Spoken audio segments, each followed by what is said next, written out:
Hello friends, welcome to நாகுவின் சமையல். நம்ம இன்றைக்கி சூப்பரான ஹெல்த்தியான பீட்ரூட் சூப் செய்ய போகிறோம். அது எப்படி செய்கிறதுன்னு இப்போ பார்க்கலாம்.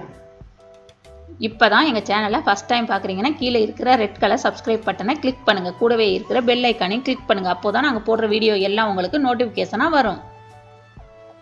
இது செய்கிறதுக்கு இன்றைக்கி நான் ஒரு கரண்டி அளவுக்கு பருப்பு எடுத்து வச்சுருக்கேன். இது சாம்பாருக்கு வேக வைக்கிறோம்ல, அப்போதைக்கு ஒரு கரண்டி பருப்பு நம்ம இதில் எடுத்து வச்சுட்டோம்னா அதுவே போதுமானது நம்மளுக்கு. ஒரு சின்ன பீட்ரூட் எடுத்து அதை இந்த மாதிரி மெல்லிசாக நறுக்கி வச்சுக்கோங்க. ஏன்னா இது இந்த அளவுக்கு போட்டோம்னா நம்ம சூப்பு குடிச்சிட்டு சாப்பிட்றதுக்கு நல்லாயிருக்கும். அதுக்காக இந்த மாதிரி நறுக்கிக்கோங்க. அப்புறம் கொஞ்சம் கொத்தமல்லி, ஒரு பாதி அளவுக்கு தக்காளி எடுத்துருக்கேன். ஒரே ஒரு பச்சை மிளகாய் எடுத்து அதை 4ஆக நறுக்கி வச்சுருக்கேன். ரொம்ப காரம் தேவையில்லை. ஒரு வெங்காயம், அப்புறம் கொஞ்சம் கருவேப்பிலை. இந்த ஒரு பச்சை மிளகாய் போதுமானது. இப்போ ஒரு குக்கர் வச்சுட்டுங்க. வச்சுட்டு ஒரே 1 டீஸ்பூன் அளவுக்கு நம்மளுக்கு எண்ணெய் ஊற்றிக்கங்க. போதும், ரொம்ப எண்ணெய் தேவையில்லை. இந்த அளவுக்கு ஊற்றினா போதும். இது சூப்பு ஒவ்வொரு நாளும் ஒவ்வொரு சூப்பு வச்சு கொடுத்தோம்னா குழந்தைங்க நல்லா குடிப்பாங்க. இப்போ நான் ஒரு பட்டை போட்டிருக்கேன், ஒரே ஒரு இலை போடுறேன். 1/2 டீஸ்பூனுக்கு மிளகு, 1/4 டீஸ்பூன் சோம்பு, அப்புறம் ஒரு 1/4 டீஸ்பூனுக்கு மஞ்சள் பொடி. அவ்வளோதான் இதுக்கு தேவையானது. இது நல்லா பொரிஞ்சதுக்கப்புறம் நம்ம வச்சுருக்க அந்த காய், வெங்காயம், தக்காளி எல்லாத்தையுமே போட்டு ஒரே இதில் போட்டு நல்லா வதக்கிக்கலாம். எல்லாத்தையும் ஒன்றாவே போட்டாச்சு. இப்போ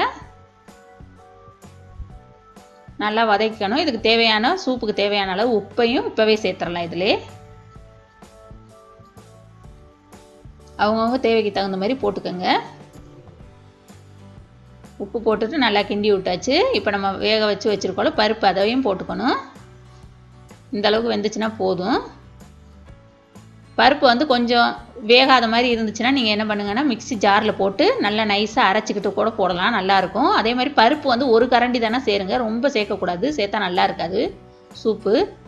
ஒரு கரண்டி அளவுக்கு போட்டாலே அதுவே போதுமானது. இப்போ அந்த பருப்பை போட்டு நல்லா கிண்டி விட்டாச்சு. இப்போ அந்த தட்டிலே நான் வேணுங்கிற அளவுக்கு தண்ணி ஊற்றிக்கிறேன். அந்த சூப்புக்கு தேவையான தண்ணியெல்லாம் அந்த தட்டில் ஊற்றிடலாம்.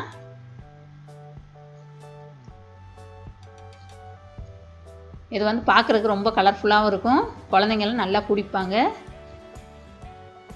அந்தளவுக்கு காரம் இருக்காது. இப்போ நம்ம இதை குக்கரை மூடிட்டு நல்லா ஒரு 4லேருந்து 5 சவுண்டு வரையிலும் வேக வச்சு எடுத்துக்கலாம். இப்போ சவுண்டு வந்துருச்சு. அடுப்பு ஆஃப் பண்ணியாச்சு. இப்போ திறந்து பார்க்கலாம்.